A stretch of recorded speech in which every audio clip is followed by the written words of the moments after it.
Hi guys, it's Grandma Cheap Cheap, and I'm back here in the kitchen. I'm gonna quickly do the rest of this Easter menu so I can get out. I want to see the Titanic in 3D.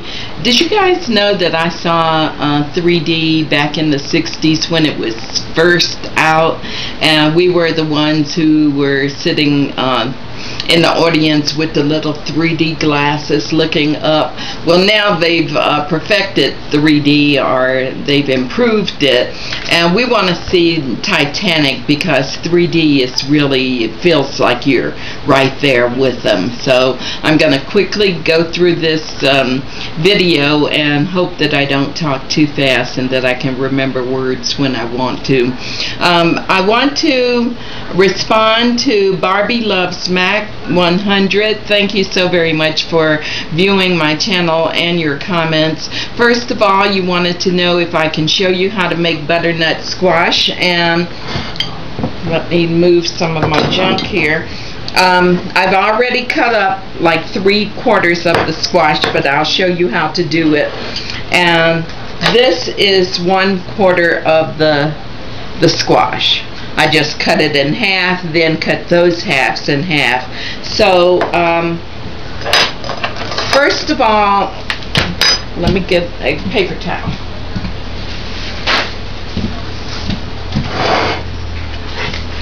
There will be some seeds and this cartilage like substance, so I just take a spoon and scoop that out just like you would if you cleaned a pumpkin or something.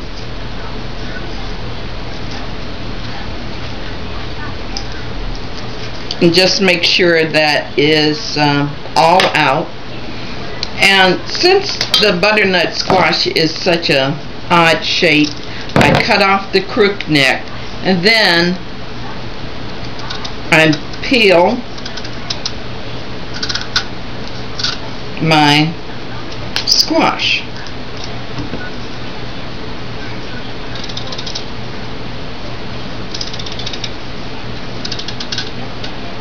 And it's a tough flesh, so you know,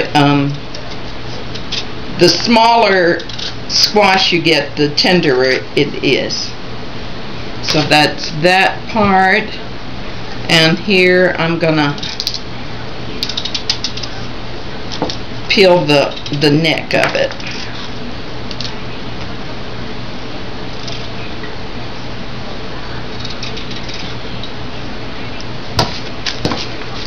Okay, that's that.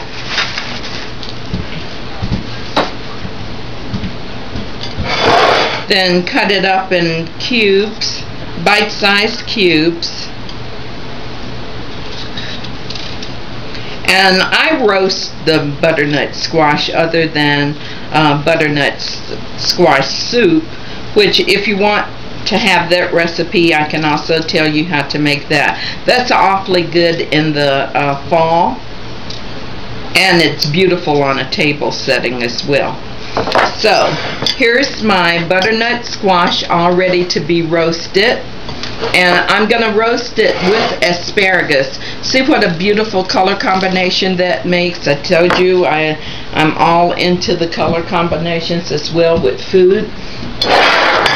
So what I'm going to do is I've washed my asparagus, and I'm going to put it in this casserole dish, this lasagna pan. This is another Paula Deen product. So there. I'm going to mix the squash in with it and kind of distribute it all around.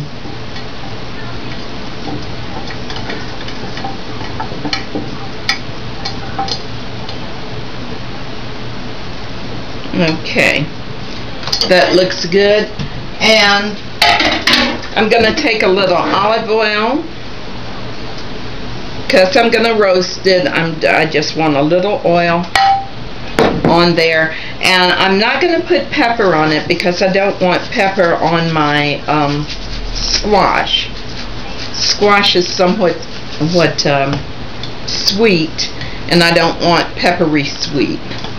So I'm going to put this in the oven and roast it at 350 until it's fork tender. And that'll be about 15 or 20 minutes. Okay. So there we go with that. Okay, Barbie, I hope that answers your questions on how to prepare the butternut squash, and that's Barbie Loves Mac 100. You wanted to know if white pepper was, what's the difference between white pepper and black pepper. Well, white pepper has a more intense flavor. It seems to be ground very much finer than black pepper, and it's just a very different taste. If you see it in your grocery store, I would suggest that you pick up a little container to see how much you like it. I like it for the flavor, of course. I use it a lot of the time, not all the time, but a lot of the time. And also on dishes where I want it to look more clean, or I don't want the black flecks in my food, then I'll use white pepper. I really would like to use some pink peppercorns, but I don't know where to find them just yet, and it's not a necessity in this day and age, in this economy. I think I might be able to live without pink peppercorns. Barbie Loves Mac 100. You also asked me how am I going to doctor up these Hawaiian rolls. Well, I'm going to divide them individually into a baking dish, and then, since I have so many flavors going on in my my meal anyway, I don't want to do too much. So what I've done is I got this Country Crock honey spread, and it's really good. It's sweet, just barely sweet. So I'm going to use this as my spread for the rolls. But before then, I'm going to put them in the oven to heat up right before dinner, and I'm going to take a good 2 teaspoons of this honey spread, Country Crock, not at all butter, and then I'm going to take my honey, or if you have maple syrup or something sweet that's liquid and sweet, and put about a tablespoon. I'm going to melt this, and when right before I heat my rolls, I'm going to take my pastry brush or my paintbrush and then just paint it all over those individual rolls, and it will give it a nice crusty, sweet taste. And that's how I'm gonna doctor them up. It's a whole lot better than making rolls, but I can make rolls as well.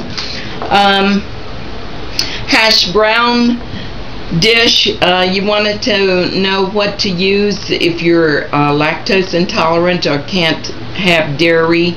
What I would do is make white sauce or roux out of soy milk, and that will give you like the basis of a cream soup.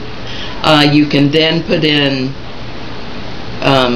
I guess mushrooms if you like, something savory like onion or chive or dill or whatever you want to do, or just use it as a basic white sauce, and then put it on your hash brown potatoes, and I think that will work perfectly.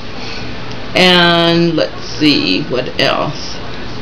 Alright then, that's all I think I had to address for Barbie Loves Mac 100. Please don't forget to put on the comments that you do or you do not want to be involved in the 5th giveaway, which is this wonderful pan. It is non-stick aluminum, very lightweight, but never been used, and I recommend a bundt pan for anyone's kitchen. Okay, well, thanks so much for joining me here in the kitchen. The next video that I make, which is going to be very soon, as this asparagus and the butternut squash is roasted, and you will see my whole complete Easter dinner. Thanks so much again for joining me. Find somewhere, some house of prayer to go to this weekend. Just consider it for the price that Jesus paid for us. Enjoy the rest of your day. I'll see you soon. Bye-bye now.